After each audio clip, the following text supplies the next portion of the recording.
नाज़रीन आदाब, जहां बीन का आज का ताज़ा शुमारा लेकर मैं फैयाज अहमद फैयाज आपकी खिदमत में हाजिर।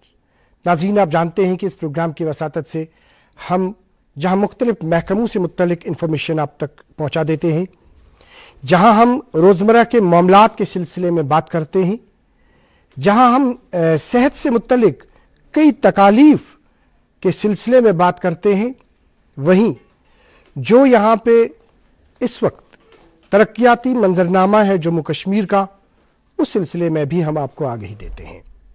चूँकि हमने हाल ही में बात की कि सैलाब से जो यहाँ पे मुश्किलात का सामना करना पड़ा आवाम को, जो तबाही हुई, जो नुकसान हुआ, उस पर हमने बात की। क्लाइमेट चेंज के हवाले से हमने बात की, और साथ रिसेंटली जो ग्राउंड लेवल पे बहुत सारे प्रोग्राम्स हमारी महिलाओं के लिए जो हुए, जो health and medical education department ने शुरू की, उनकी सेहत की देखरेख के सिलसिले में, उस सिलसिले में हमने बात की। लेकिन आज हम बात करना चाहेंगे अब एक सीरीज़ के तहत कि जो यहाँ पे जम्मू कश्मीर की मुख्तलिफ जो असेंबली कॉन्स्टिट्यूएंसीज़ हैं, उनमें मौजूदा किस तरह का मंजरनामा है डेवलपमेंटल सिनेरियो के हवाले से, वर्कर्स के हवाले से, किस तरह का तरक्याती मंजरनामा है। जब से सरकार हमारे वजूद आई, जो मुतल्लिका MLAs हैं, उन्होंने किस तरह के अमूर अंजाम दिए, लोगों को किस तरह की एक्सपेक्टेशन उनके साथ है, क्या कुछ करने की ज़रूरत है, क्या कुछ किया गया, और ख़ुसूसी तौर जो लोग हैं, जो आवाम है, आपके जितने भी सवालात हैं, उन सवालात को लेके हम अब इस सीरीज़ में बराह रास्त कंसर्न जो कॉन्स्टिट्यूएंसीज़ हैं उनके MLAs तक पहुँचेंगे। और आज हम बात करना चाहेंगे हबकदल कॉन्स्टिट्यूएंसी से मुत्तलिक। चूँकि आप जानते हैं कि हबकदल असेंबली कॉन्स्टिट्यूएंसी में इस वक्त जो मेंबर लेजिस्लेटिव असेंबली है वो एडवोकेट शमीम फिरदौस साहिबा है, जो इससे पहले चेयरपर्सन विमेंस कमीशन भी रही है, और इस वक्त प्रेसिडेंट है Jammu Kashmir women's wing national conference. और इसके साथ साथ जो असेंबली की तरफ से मुख्तलिफ कमिटीज़ होती है, चाहे अगर हम बात करेंगे एस्टिमेट्स कमेटी की, या इसके बगैर भी बहुत सारी कमिटीज़ होती है। इस वक्त मैडम एडवोकेट शमीम फिरदौस साहिबा चेयरपर्सन है estimates committee Jammu Kashmir legislative assembly. बिल्कुल तशरीफ़ रखे हुए हैं एडवोकेट शमीम फिरदौस साहिबा हमारे स्टूडियो में। आप हमारे स्टूडियो में आए जहां भी इन प्रोग्राम में शिरकत करने के लिए। मैडम, आपका बहुत बहुत शुक्रिया और बहुत बहुत इस्तकबाल है हमारे प्रोग्राम में।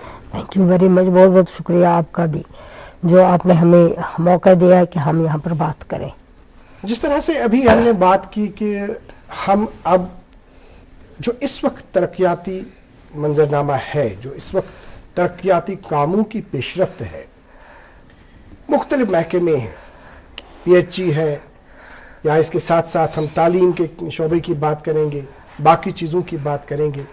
आगाज़ में आपसे जानना चाहेंगे कि आपको जम्मू कश्मीर लेजिस्लेटिव असेंबली में एस्टिमेट्स कमेटी के चेयरपर्सन की हैसियत से भी नामजद किया गया है, और हाल ही में आपने कई जगहों का दौरा किया। इसके जो बाकी मेंबरान हैं इस कमेटी के, MLA राजपुरा है, बीरवा है, गुलमर्ग है, तो आपने जो वाटर सप्लाई स्कीम्स हैं, जो रिसोर्सेज हैं, बहुत सारी जगहों का आपने दौरा किया, आपने देखा, क्या कुछ पाया आपने, क्या कुछ करने की ज़रूरत है, और क्या कुछ किया गया है, आपकी रिएक्शन। आपने जो पहले ही PHE का जो मुझे लगता है सामने मंजरनामा पेश किया है, तो अच्छी बात है। हमने यहाँ पे देखा कि जो PHE डिपार्टमेंट, जो लगता है बहुत ही जो पानी की किल्लत रही है शहरी श्रीनगर में, हद से ज़्यादा। बल्कि आपको शायद ये भी मालूम होगा कि बहुत सारी जगहों पे प्रोटेस्ट भी हुए हैं। जो डाउनटाउन एरिया है वहाँ पे अभी भी पानी की बड़ी शदीद किल्लत है। तो इस बारे में फिर हमने PHE डिपार्टमेंट को बुलाया, वहाँ पे एस्टिमेट कमेटी की वसातत से हमने उनको असेंबली में बुलाया। तो हमने उनसे पूछा कि अगर इतने साल हो गए, बेशक हम मुझे लगता है 8-10 साल से हम आउट ऑफ पावर ही थे, लेकिन इतने सालों में उन्होंने क्या किया है, और कम से कम जो कश्मीर है, और ख़ास कर मैं श्रीनगर की बात करूँगी, जो काफ़ी इस वक्त मुश्किलात में है पानी के। जो आपने ये पूछा पानी के मतलब, तो मुझे खुद भी इस बात का एहसास था। मैं खुद भी कई जगहों पे गई हूँ, वहाँ मैंने देखा पानी जो सफ़ेद कलर का होता है वो इस तरह का इसमें ये कलर नहीं होता था, बल्कि हल्का सा येलोइश वो मैंने पाया। और उसमें ऊपर से उन्होंने बहुत शिकायत की, एरिया के वहाँ के लोगों ने कहा इसके ऊपर से झाग थोड़ा सा होता है, तो इसलिए ये हमें मशकूक सा लगा। और बहुत सारे लोगों ने ये भी शिकायत की कि ये जो पानी है जब हम पीते हैं उसमें एक पानी की न खुशबू होती है और न ही बदबू होती है।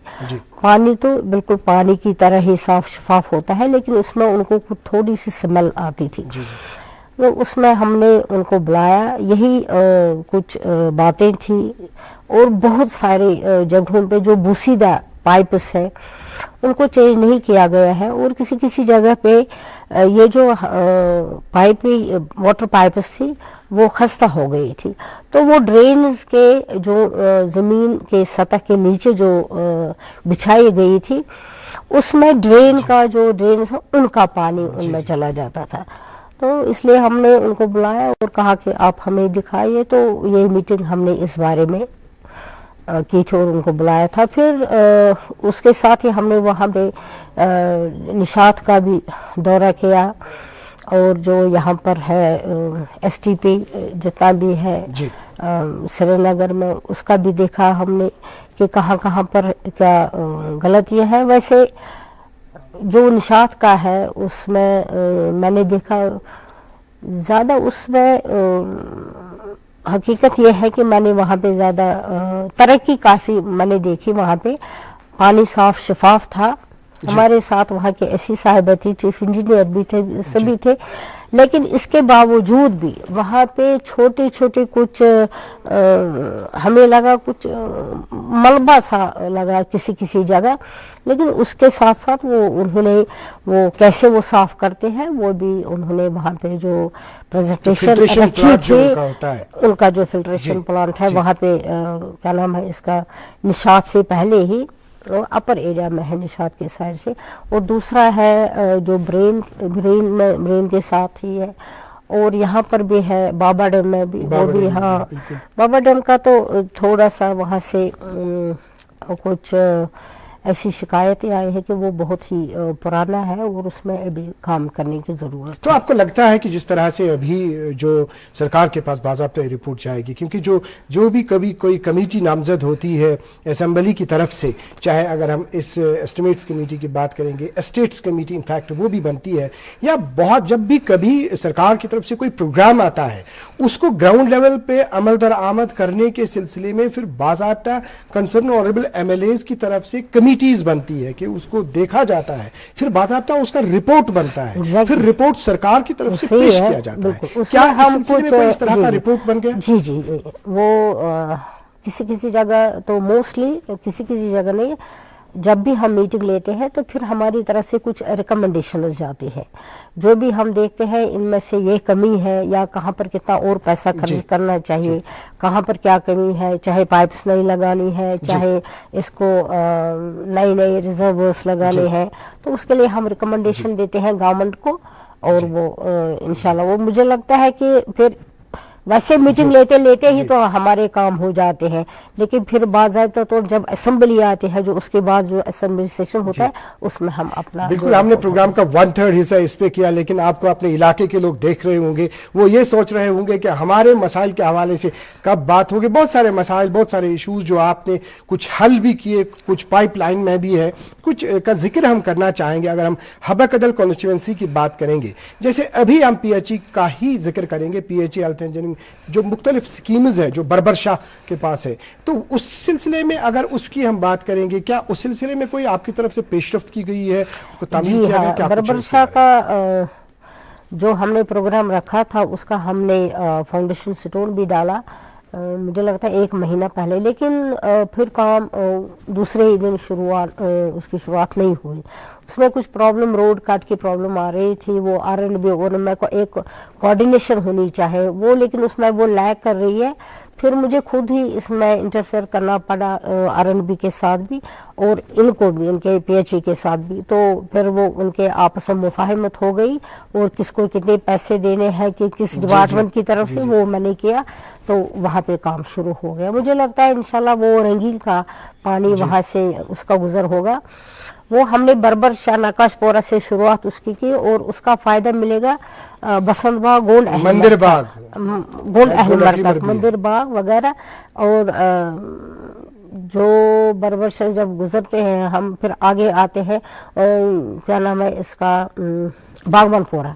बागवानपोरा से कुछ लेन बाय लेन जो है वो लेफ्ट साइड जाते हैं, पहुंचते हैं हम मंदिर बाग। मंदिर बाग के साथ ही एक एरिया है वो गोंड अहलमर है, लेकिन उसके बाद जो हमारा बसंत बाग वो रह जाता था। लेकिन उसके लिए मैंने इनको 4 लाख रुपए दिए out of my constituency development fund. मैंने कहा इनको भी यही रंगील का पानी अगर इनको भी मिलेगा, तो अब उन्होंने वो माना। उन्होंने कहा लेकिन हमने उसमें किया है 67 लाख, वो जो बड़ा सा प्रोग्राम है। फिर उसमें मैंने वो 4 लाख रुपए दिए CDF में से, तो मैंने कहा ताकि ये बसंत बाग वालों को भी इससे। एक और मुद्दे की तरफ हम बढ़ेंगे। अगर हम CDF की बात करेंगे, एलोकेशन की बात करेंगे, मुख्तलिफ फंड्स के हवाले से, देखिए इलाके में ज्यादातर जो है क्या इनको कौन सी बुनियादी जरूरियात होती है लोगों को, आवाम को। हम राशन घाटों की बात करेंगे, ड्रेन्स की बात करेंगे, लेन्स की बात करेंगे, ये बुनियादी चीजें हैं जो आवाम को जरूरत है। अगर हब्बा कदल कॉन्स्टिट्यूएंसी की बात करेंगे और आपके हवाले से हम बात करेंगे, चाहे पब्लिक पार्क्स हैं, इसमें राशन घाट है, इसमें या उसके बगैर ड्रेन वगैरह है, उस सिलसिले में जब से आप आए अब दोबारा आप देख रहे हैं, किन किन चीजों की तरफ आपने ध्यान दिया और क्या कुछ किया गया और क्या कुछ करने की जरूरत है? देखिए एक बात है, जब 7 साल पहले जब हमारी गवर्नमेंट, चूंकि मैं इससे पहले भी वहाँ की MLA रह चुकी हूँ, वहाँ पर उस वक्त जितने भी हमने प्रोग्राम्स रखे थे या जो कुछ हमने किया था, जैसे कि आपने पार्क्स की बात की, आपने घाट, राशन घाट की बात की, आपने ड्रेन्स लेन्स की बात की, वो बहुत ही हद तक मुझे इसमें कोई ये नहीं लगता है कि मैं ज़्यादा कहूँ कि नहीं कहूँ, मगर हकीकत यह है मैंने बहुत ही देखा कि सारी पार्क जो हमने बनाए थे वो खस्ता हो गई थी। तो उनके लिए फिर हमें नए सिरे से ये जो CDF का है, तो मैंने उनको जो उनकी रिकन्स्ट्रक्शन, रीडेवलपमेंट, ताकि उनकी से फिर से डेवलपमेंट हो जाए उनको, उसके लिए मैंने उनको वागुजार इसमें से CDF में से पैसे किए। जैसे पार्क्स है फतेह कदल में 2-3 पार्क्स है वो किए हैं, जैसे कि यहाँ गदूद बाग में है, बहुत ही अच्छी, वहाँ के लोगों ने बहुत ही मेंटेन करके रखी थी, लेकिन बहुत हद तक वो खस्ता हो गई थी भी और अभी भी है, चूंकि अभी 8-9 महीने हो गए और 3-4 महीने ही हो गए जब हमारा ये जो CDF है वो गुजार हुआ। और आज से पहले हम जब CDF लेते थे तो हम यहाँ से लिखते थे कि ये होना चाहिए, फिर विद इन वीक्स टाइम उसका काम शुरू होता था। लेकिन अब चूंकि जब से ये UT वगैरह हो गया, तब से हमें बहुत दिक्कतें इसमें आती हैं। इसमें टाइम टाइम मुझे लगता है 3 महीने का तकरीबन इसमें टाइम लगा, जब हमने इसके लिए पैसे दिए। अभी भी कुछ है पाइपलाइन्स में कुछ काम, तो वो इंशाल्लाह जी बात करना चाहेंगे हम। जैसे अगर हम बात करेंगे करणनगर इलाके की, बाकी इलाकों की, सैनिटेशन के हवाले से बहुत सारा काम इनफैक्ट हो भी रहा है।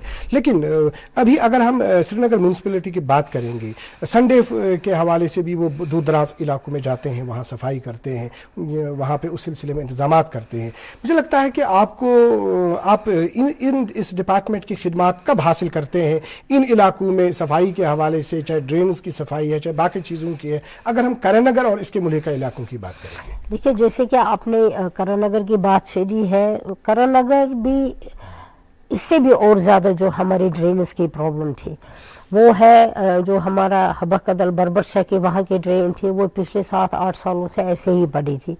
और हमारी बाबाटम की ड्रेन थी वो जब मैं MLA थी तब हमने वो ड्रेन बनवाई। लेकिन अफसोस का मकाम ये था कि तब मुझे लगता है अभी रिसेंटली ही उसका, जब मैं कुछ भी नहीं थी उस वक्त, हम MLA नहीं थे, लेकिन मैंने उस पर काम किया। अब तब जाके वहाँ पर मैकडमाइजेशन वो हो गया बाबा डैम से, और वहाँ से बाबा पोरा वगैरह वो जो एरियाज है वहाँ से ड्रेनेज बिल्कुल ही खस्ता है। अब जो आप करणनगर की बात कर रही है, वो वहाँ पर मुझे लगता है वहाँ से प्रॉब्लम है, मगर इतनी भी नहीं है। जो वहाँ के लोकल्स हैं, मैं वहाँ अक्सर जाती हूँ, जहाँ जहाँ पर मुझे लगता है कमज़ोरियाँ है, मैंने उसके लिए आउट ऑफ CDF से ही मैंने पैसे उनको वागुजार किए, ताकि वहाँ से ड्रेनेज नए सिरे से बनवाएं। वो चूँकि बहुत अच्छा एरिया है, सड़कें भी अच्छी हैं, सड़कों के लिए भी मैंने मैग्डमाइजेशन तकरीबन हमने सबसे पहले शुरुआत जब की करण नगर से ही शुरुआत की। हमने 5-6 ऐसी सब लेन्स थी जहाँ पर हमने वो मैग्डमाइजेशन वहाँ किया, लेकिन अब वहाँ पे साथ साथ में ड्रेनेज भी उन पे भी वो काम शुरू होगा, लेकिन अभी हुआ नहीं। लेकिन मैंने उसके लिए पैसे वागुजार किए। बात करना चाहेंगे कि अगर हम बैलेंस वर्क की बात करेंगे या इसमें जो इंफ्रास्ट्रक्चर है एजुकेशनल इंस्टीट्यूशंस का, आपके इस असेंबली इंतखाब में जो आपकी कॉन्स्टिट्यूंसी जो है, इसमें ये बताइए कि किस तरह का सिनेरियो है। अगर स्कूल्स की हम बात करेंगे, अगर जानदार मोहल्ला स्कूल की बात करेंगे हम, देखिए ये एक बड़ी बदकिस्मती की बात है कि जो हमारा डाउन टाउन है, मैं अपनी कॉन्स्टिट्यूंसी की बात करूं, वहाँ पर जितने भी स्कूल हुआ करते थे वो रेंटेड हाउसेस में थे, और वहाँ के आपको पता ही है वहाँ कंजेस्टेड एरिया है, पुराने स्टाइल के मकानात हैं, और वो उन्हीं में कोई मकान लेते थे और एजुकेशन डिपार्टमेंट उनमें वो रखते थे, बच्चों को पढ़ाते थे। जब मैं लास्ट वो असेंबली मेंबर थी तो मुझे बहुत शिकायतें आ गई कि बहुत सारे लोगों ने, जैसे टंकीपोरा में लालदत के वहाँ लालदत के जहाँ पर हमने बनाया अब म्यूजियम, वहाँ पर गणपत्यार वहाँ पर भी एक स्कूल हुआ करता था, और बसंत बाग में 2 स्कूल होते थे। तो फिर ये बहुत ही इनके जो नाजुक हालत थी और बच्चों की जिंदगियाँ जो थे वो बहुत ही खतरे में थी। वहाँ के जो असातिज़ा वो मेरे पास कई बार आए, कहा कि हमारे स्टूडेंट्स की लाइफ भी खतरे में है और हमारी भी। फिर हमने एजुकेशन डिपार्टमेंट के साथ बात उठाई, हमने कहा इनको किसी जगह आप बिल्डिंग बना के दीजिए, लेकिन उस पर उन्होंने क्या किया, उन्होंने स्कूल ही बंद किए। जितने भी हमारे मेरी कॉन्स्टिट्यूंसी में गवर्नमेंट स्कूल से वो बंद किया, और फिर वो एक ही स्कूल में उन्होंने कोठी बाग में एडजस्ट किए बच्चों को। उनको बड़ी प्रॉब्लम हो गई। तो उस वक्त मुझे ख्याल आया, क्योंकि आपको पता है मैंने पहले भी कहा, जो हब्बकदल एरिया है वो पुराने स्टाइल का बना हुआ है, तंग गलियां है, तारी गलियां है, छोटे छोटे मकान है, अगर कोई बड़ा भी है मगर सहन कंपाउंड आपको नहीं मिलेगा।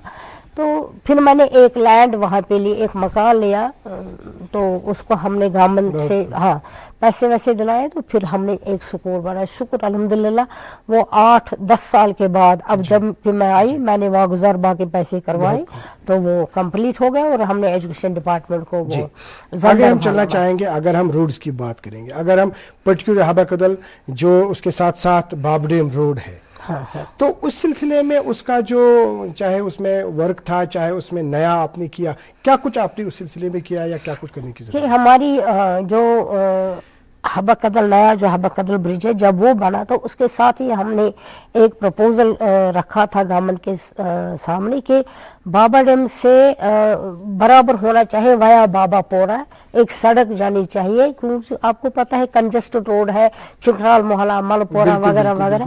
लेकिन हब्बकदल से हमने रोड वाइडनिंग के लिए फतेह कदल तक रखा। बीच में ये एक रोड है बाबा डैम, बाबा पोरा, जहाँ पर नाम साहब के रहमतुल्लाह अलैह उनकी ज़ियारत भी है। तो हमने तकरीबन मुझे लगता है 50-60 मकानात हमने वहाँ से उठवाए, तो रोड बना। लेकिन 5 मकान तब से आज तक, जब हमारी सरकार नहीं रही पिछले 8 सालों से, लेकिन गवर्नमेंट ने, पिछली सरकार ने या इस सरकार ने उसके साथ टच नहीं किया था। मगर शुक्र, खुदा का शुक्र कि अब मैं आ गई तो मैंने उनको वो पैसे भी वागुजार करवाए, और वो जो 5 मकानात वो बॉटल नेक, अब वो बने थे बॉटल, उस वजह से हमारा एक रोड ही बंद पड़ा था। अब उनको भी, उनके साथ उनको लैंड भी दी हमने ईदगाह साइड से। इसके लिए मैं मशकूर हूँ जो हमारे इससे पहले से डिविजनल कमिश्नर ने, उन्होंने बहुत हद तक हमें कोऑपरेट किया, तो लैंड दिलाई, वो लैंड उनको मिली, और अब मैंने मैग्डमाइजेशन उसको रोड पे भी किया। अब थोड़ा सा ये रह गया है ये पैच, मकान 5-6 उठेंगे तो ये एक और सड़क मिलेगी। सवालात बहुत है, क्योंकि आपको अपना पब्लिक देख रहा है, अपने इलाके के लोग देख रहे हैं, बहुत सारे सवालात उनकी तरफ से आ रहे हैं। और एक सवाल ये आ रहा है कि अगर हम मैग्डमाइजेशन की बात करेंगे, अगर पर्टिकुलर न्यू बाबा रोड की हम बात करेंगे, तो मैग्डमाइजेशन का क्या सूरत हाल है, या अगर इस बाबापोरा की हम बात करेंगे जिसमें आपके लोग आपसे पूछना चाहते हैं, क्या उसका काम शुरू किया गया है, क्या उसको कितना टाइम लग सकता है? आपका रिएक्शन? नहीं, जो बाबापोरा है उस पे तो काम शुरू हो गया, वो तो खत्म भी हो गया। उसमें मैंने एक ही एरिया में तकरीबन 37 लाख दिए, जो बाबापोरा जो लामा साहब की ज़ियारत के सामने है, जहाँ पर मकानात उठे थे। और उसके बाद जो बाबापोरा इमाम बाड़ा है उस तरह भी मैग्डमाइजेशन हो गई। अब ये जो 4-5 मकानात है जो रह गए थे, जब ये उठेंगे, जब वो उठाएंगे तो ज़मीन भी उनको दी, पैसे भी दिए। अब ये थोड़ा सा पैच रह गया, तो वो जब उठाएंगे तो उसमें भी हम ये, चूँकि इस वजह से हमारा एक रोड बंद पड़ा है, ये उठेंगे तो वो मुझे लगता है, वो मेरा ड्रीम है, इंशाल्लाह मुझे उम्मीद है ये हो जाएगा। तो हम, मुझे लगता है इसी साल हम, अब चूँकि पॉसिबल नहीं है मैग्डमाइजेशन करने के लिए, लेकिन फिर भी सिमेट्री उसमें आ जाएगा, वो कर लेंगे। तो हम यही सवाल लेके वापस अब आपके पास ही आते हैं, जिस तरह से अभी आपने सवाल ही पूछा था, ये कि जो भी मकानात कुछ वहां पर है, और जिस तरह से कहा गया है, मैडम ने अभी बात की कि कुछ मकानात है वहां पे जिनको वहां से दूसरी जगह मुंतकिल करने की जरूरत है, और उसमें ये चीज लाजमी है, ये चीज जरूरी है कि जब तक न वो लोग हामी भर लें, जब तक न वो लोग अपने इस इलाके की तरक्की का ख्वाब देखेंगे, उसमें यकजुट हो जाएंगे, उसमें अपना हाथ बटाएंगे, तब तक मुमकिन नहीं है। और आपसे भी इस्तदा है कि आप इस सिलसिले में हामी भर लें, और मकानात जो है एक जगह से दूसरी जगह मुंतकिल हो जाएंगे, और जल्द ही ये जो है, ये काम जो है, ये पाई तकमील तक पहुंच पाएगा। हेरिटेज की हम बात करेंगे, कुछ ब्रिजेस की हम बात करेंगे आपके इलाके की, वहां पे कुछ हेरिटेज टाइप का कुछ ब्रिज भी बनाया गया आपके इस इलाके में अगर आता है, जी, उस सिलसिले में क्या है आपका रिएक्शन? ये एक हेरिटेज जो ब्रिज है ओल्ड हबा कदल जी, ये है 2-3 ब्रिज जो है फतेह कदल का। आपने देखा होगा, हमने बहुत सारा कुछ में देखा, जब भी शेर कश्मीर शेख मोहम्मद अब्दुल्ला जब प्राइम मिनिस्टर हुआ करते थे, उसके बाद बख्शी साहब भी थे, तो 1977 ये उस वक्त की बात है जब फतेह कदल से एक जुलूस निकला करता था, वो शिकारे का। तो वो एक ट्रेडिशनल वहाँ पे एक बड़ा दिन मनाते थे, वो इस फतेह कदल से, हबा कदल से गुजरते हुए फिर आगे वो जाता था। लेकिन फिर सारा कुछ बदल गया, शायद 1983 की बात है, 82-83 हाँ, मुझे लगता है ये तब, ये तो अभी 30-40 साल जब 90 का ये सारा कुछ हो गया, तो उससे पहले तक वो होता था वहाँ से।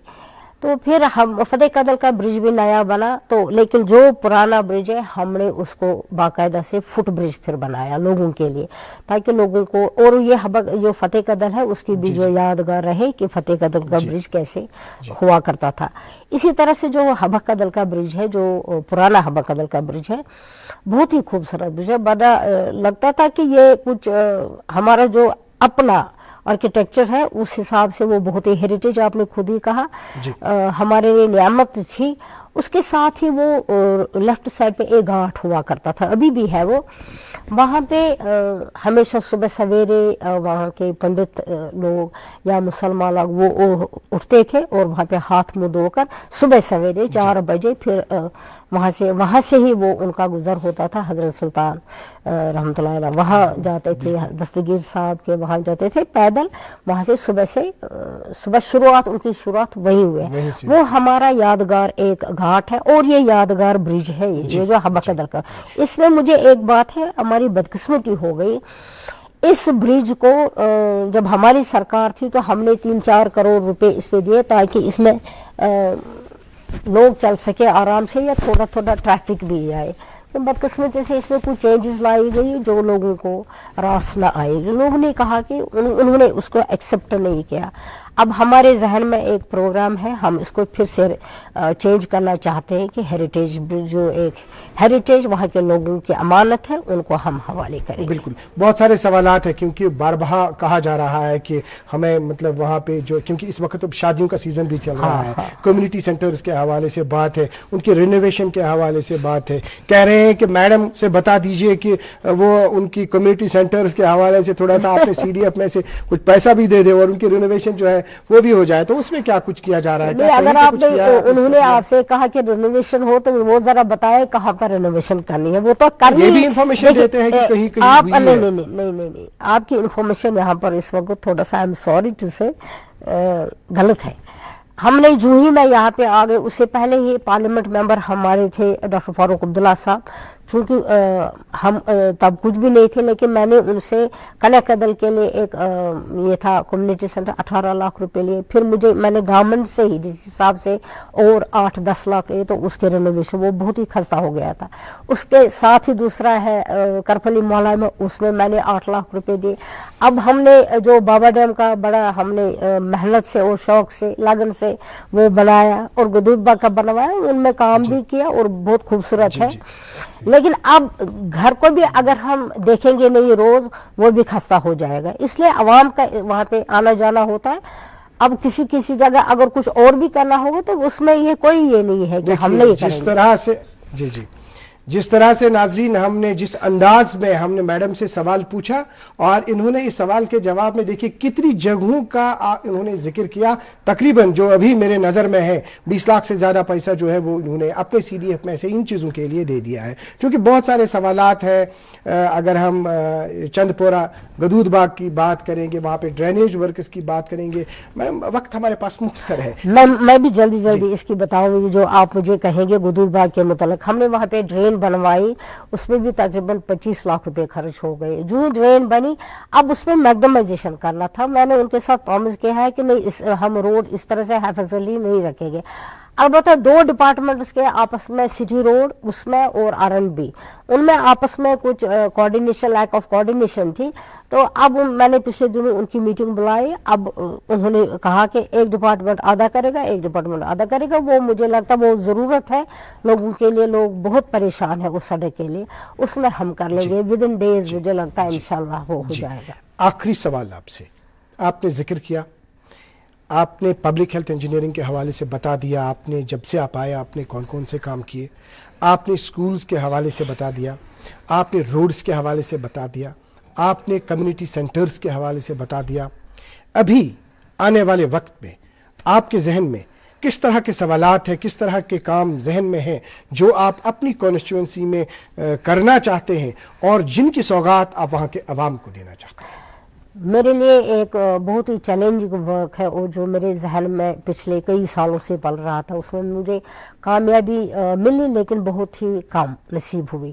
लेकिन मैं उसके लिए बहुत कोशिश कर रही हूँ। जो हमारा रोड है हबा कदल से फतेह कदल तक, क्योंकि वहाँ पे कंजेशन बहुत है, बहुत ही मकानात ऐसे हैं जो बुसीदा हो गए हैं और वहाँ के लोग, वहाँ अगर आप भी गुजरेंगे आपने देखा होगा, एक ऑटो जब जाता है दूसरा ऑटो रिक्शा का गुजर नहीं हो सकता है। It is very difficult for people and for the transporters जो भी वहाँ से गुजरता है।